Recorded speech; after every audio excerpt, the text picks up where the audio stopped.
میدونی چقدر کرم پود زدم؟ چی؟ الان خوبه اینجا یکی یعنی چی؟ صورتش قرمز شد ولش کن. کبود شد. دقیقاً همینه. من یه چیزی میخوام بگم.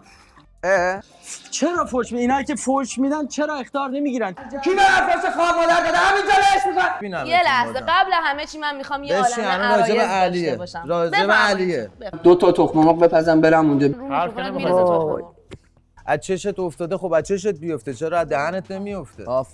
نه بچه میای میگی از من استفاده کنی، تو داری رأی میخوای. برای چی گوش نمیدی؟ بفهم ما هم فوش بدیم یا منم برم درگیری فیزیکی بشه. همینجا چالش میکنم جواب نده. من چرا اخطار نمیگیرم؟ چرا باید به این درجه برسیم؟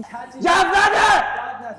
جواب نده. چی میگی؟ تو فکر کردی تا کجا میخوای بازی کنی؟ همین الان داشتی داد می‌زدی من بعدش خوابیدم. مثلا دارم میگم ناراحت نشی. کاری که واقعا کردی خیلی دارک بود واسه من. دکتر کجایی؟ چون الان خودش تنها داره کارش انجام شد میده. دیگه اینقدر ضبط شستم.